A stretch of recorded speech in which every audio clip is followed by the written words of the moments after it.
Ito ang pangatlo na tips ko sa inyo mga idol.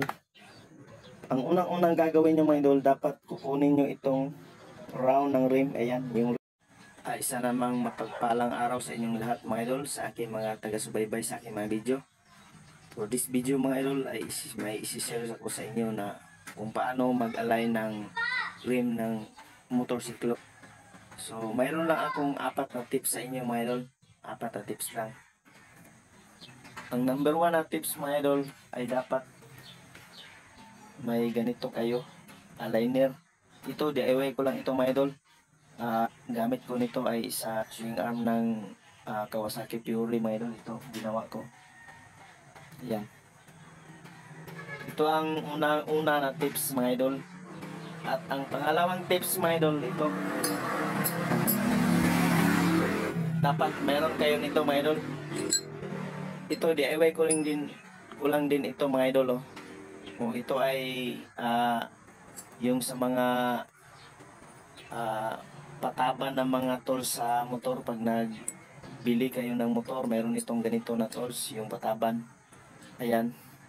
Ang ginawa ko nito mga idol, ito sinandiran ko lang ito na makapasok yung smoke nut. Ito mga idol. Dalawang uri pala ito mga idol. 10G at saka 8G. Itong 8G yung malaki Ayan.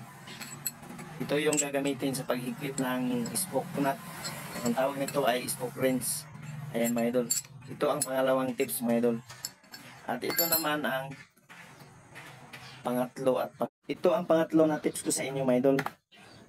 Ang unang-unang gagawin nyo mga idol, dapat kukunin nyo itong round ng rim. Ayan, yung rim. Ayan. Dapat ito.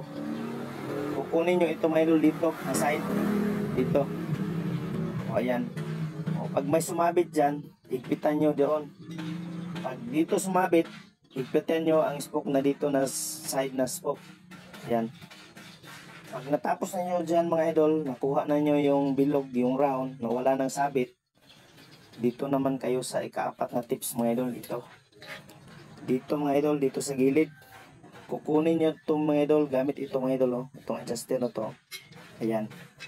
Ayan, kukunin nyo yan. Pag may sumaya dyan, pag sumaya dito, dito kayo banda na spoke hihigpit.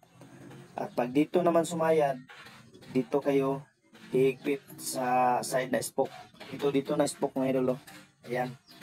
Ayan ayan. Yan lang ang tingnan nyo mga idol. Ayan. Pag sumabit dito kayo na side na spoke higpit. At pag dito naman sumayad, dito kayo na side na spoke maghigpit. Ayan mga idol. At hanggang dito na lang ang video na to mga idol. At sana may natutunan kayo mga idol. At huwag mong kalimutan na pag-follow, like, and share na lang mga idol. Para may matutunan din ang iba mga idol na idea mga idol. Thank you for watching mga idol.